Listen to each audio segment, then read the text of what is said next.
Benny Blanco est marié à Selena Gomez. C'était pas sorti de nulle part. Je veux dire, Benny a lui-même dit qu'il ressemble à l'homme des cavernes du film L'Âge de glace. De l'autre côté, nous avons Selena Gomez, qui n'est pas seulement une star mondiale de la pop, elle est officiellement une femme d'affaires milliardaire, l'une des femmes les plus suivies de la planète et quelqu'un qui a passé presque toute sa vie sous les projecteurs. C'est pas une critique envers Benny, qui a aussi beaucoup de succès, mais il reconnaît lui-même que son visage serait mieux en coulisses. C'est peut-être pour ça que les gens ont trouvé ça particulièrement gênant quand il s'est lâché dans son tout nouveau podcast. En faisant équipe avec Little Dicky, enfin, Benny Blanco, ils ont lancé leur nouveau podcast, Friends Keep Secrets, et il a lâché une bombe en plein enregistrement. Ils n'ont même pas coupé ça au montage. Les fans ont regardé avec stupéfaction Benny assis pieds nus devant la caméra, plaisantant et, bien, totalement détendu, fidèle à son image d'homme des cavernes. Pour être juste, cet homme sait comment faire un tube, et un bon paix, ça pourrait être considéré comme un drop pour l'interview. Benny Blanco n'est peut-être pas toujours un visage connu du grand public. Il y a de fortes chances que vous chantiez ses chansons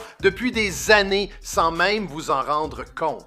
J'ai déjà cité quelques-uns des titres à son actif, mais évoquons quelques-uns des plus grands, qui sont de vrais succès. Katy Perry, Britney Spears, Maroon 5, Rihanna, Justin Bieber et bien sûr, Ed Sheeran. Il a composé tellement de chansons qui ont dominé les classements radio. Elles ont battu des records de streaming et défini la pop depuis plus de 10 ans. Beaucoup de ces chansons que les gens associent entièrement aux artistes ont en réalité été écrites ou produites dans des studios où Benny Blanco était l'une des principales forces créatives derrière le son. Prenons Katy Perry par exemple. Benny Blanco a coécrit et produit le tube I Kiss the Girl, qui a lancé Katy Perry comme superstar mondiale de la pop. En fait, le succès de Katy Perry lui a permis d'égaler le record de Michael Jackson pour le plus grand nombre de singles classés numéro 1 issus d'un même album. Il a également été derrière Dynamite de Taio Cruz, l'un des plus grands hymnes dance pop du début des années 2010 qui a dominé les stations de radio du monde entier. Il y a aussi eu Moves Like Jagger de Maroon 5. Il a également travaillé sur Diamonds de Rihanna, un succès mondial qui mettait en avant le côté plus émotionnel de l'écriture pop. Il a coécrit Love Yourself de Justin Bieber, un titre qui a dominé les classements mondiaux et est devenu l'un de ses plus grands succès.